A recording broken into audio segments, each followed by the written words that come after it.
వెంకటగిరిలో తెలుగుదేశం పార్టీ నీచ రాజకీయాలకు పాల్పడుతుంది. మున్సిపల్ చైర్మన్‌పై అవిశ్వాస తీర్మానానికి సిద్ధమవుతుంది. ఈ విషయంపై మాట్లాడేందుకు వైఎస్ఆర్ కాంగ్రెస్ పార్టీ ఇన్ఛార్జ్ నేదురుమల్లి రామ్‌కుమార్ రెడ్డి మనతో ఉన్నారు. ఒకసారి మాట్లాడదాం. సార్ 9వ తేదీ మున్సిపల్ చైర్మన్‌కి సంబంధించి అవిశ్వాస తీర్మానం ఉండబోతుంది. దీన్ని ఎలా ఫేస్ చేయబోతున్నారు? ప్రజాస్వామ్యంలో ఎన్నుకున్న ప్రజాప్రతినిధులు వారికి స్వేచ్ఛ కల్పించి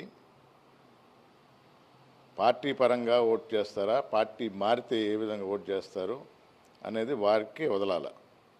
కానీ ఇక్కడ ప్రభుత్వ యంత్రాంగాన్ని దుర్వినియోగపరుస్తూ అధికారాన్ని మిస్యూజ్ చేస్తూ ప్రలోభాలు పెడుతూ పోలీసుల ద్వారా కొత్తగా కేసులు లేదా పాత కేసులు ఉన్నాయని బెదిరించడం, ఇళ్లకు పంపించే అధికారులు లేని కేసులు మోపుతామని, ఈ విధమైన ప్రక్రియ కొత్తగా ఇది మరి రెడ్ బుక్ రాజ్యాంగం అంటారా ఏంటో కానీ ఇది కొత్త సంస్కృతిని తీసుకువచ్చింది ఈ కూటమి ప్రభుత్వం.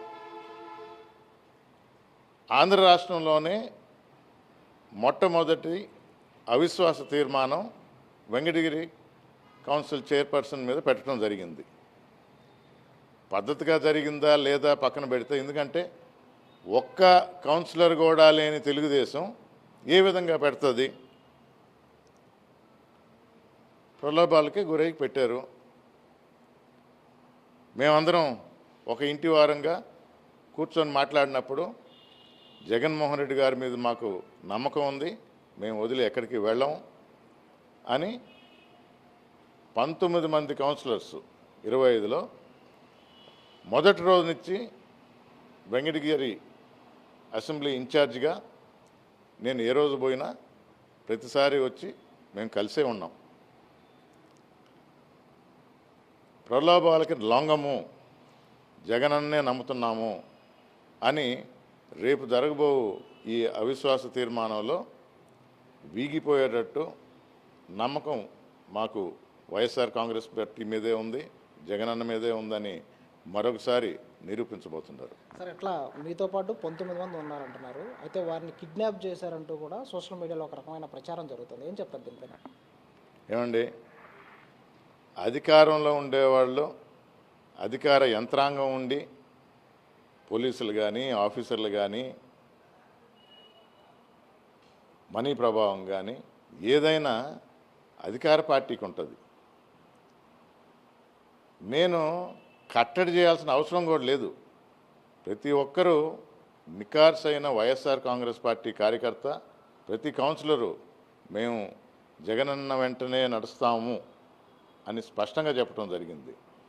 ఇక్కడ నేను అపహరించాను, గగ్గోలు పెడుతున్నారు, ఎవరన్నా కంప్లైంట్ చేశారా? లేదా అధికార పార్టీ చేతగానితనమా? లేదా నేను అపహరించానని చెప్పడంలో దీని ఉద్దేశం ఏంటో నాకు అర్థం కావటంలా. ప్రలోభాలు పెట్టి భయభ్రాంతులను చేసి కేసులు పెడతామని చేసేది అధికార పార్టీ. 9వ తేదీ కూడా అసలు పార్టీ జరగకూడదు, అవిశ్వాస తీర్మానం జరగకూడదని సాక్షాత్తు ఏబిఎన్, సాక్షి పేపర్ కాదు, ఏబిఎన్లో వెంకటగిరి మున్సిపల్ కౌన్సిల్ సమావేశం వాయిదా వేయండి అని ఎమ్మెల్యే గారు తీర్మానం ఇచ్చిన ఒక కౌన్సిలర్ ఉండరు. దీనికన్నా నిదర్శనం ఏముంది?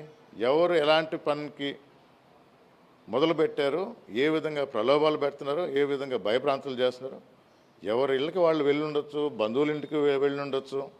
ఇది జరిగే పరిణామం. ఇది తీసుకుని వచ్చి నేను అపహరించానంటే ఇదిగో ఇక్కడే నేనుండా, చూడండి, వెతకండి, నేను ఎక్కడికి వెళ్ళలేదు, ఈరోజు వెంకటగిరికే వస్తుండా, అందరి మధ్యలోనే ఉంటాను.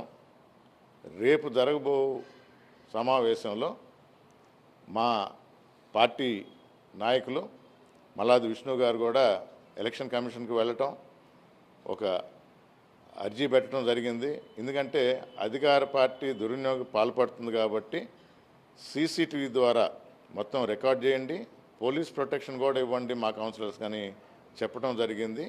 ఆ ఆదేశాలు పాటిస్తారని అధికారుల మీద పూర్తి విశ్వాసం ఉంది నాకు. అందుకే సజావుగా జరుగుతుందని తెలియజేసుకుంటున్నాను. ఫైనల్గా ఒక మాట చెప్పండి, మీ పార్టీకి సంబంధించిన కౌన్సిలర్ల పైన అధికార పార్టీ వాళ్ళు భయభ్రాంతులకు గురి చేస్తున్నారు, వేధింపులు చేస్తున్నారు, అక్రమ కేసులు పెడతామన్నారు, ఆస్తులు ధ్వంసం చేస్తామన్నారు. సో ఆ కౌన్సిలర్కి ఎలా అండగా నిలబోతున్నారు?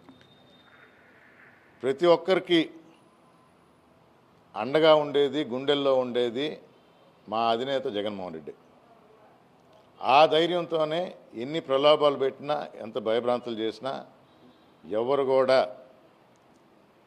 మొక్కవని ధైర్యంతో ముందుకు వెళుతూ, జగన్మోహన్ రెడ్డి గారు వెంకటగిరి నియోజకవర్గ ఇన్ఛార్జిగా నన్ను నియమించారు. నా మీద కూడా నమ్మకం ఉంది. మా అందరికీ మాకు జగన్ ఉన్న నమ్మకంతోనే మేము ముందుకు వెళుతున్నాం. రాబో జమిలీ ఎలక్షన్లో కూడా జగన్మోహన్ రెడ్డి మరొకసారి ముఖ్యమంత్రి అవుతారని అందరికీ గట్టి విశ్వాసం ఉంది. మరీ ముఖ్యంగా తెలుగుదేశం నాయకుల్లో కూడా ఉంది ఇది. అందుకని 2 సంవత్సరాల్లో రాబో జమిలీ ఎలక్షన్లో తిరిగి ముఖ్యమంత్రి అయ్యేది జగన్మోహన్ రెడ్డి. ప్రజల సంక్షేమం కోసం ఆలోచించి పోరాడి చూపించారు కూడా. అందుకని తప్పకుండా ప్రజలు వారి మద్దతు తెలుపుతారని నమ్ముతున్నారు. Thank you sir. సో మొత్తంగా టీడీపీ ప్రవేశపెట్టిన అవిశ్వాస తీర్మానం వీగిపోవడం ఖాయం.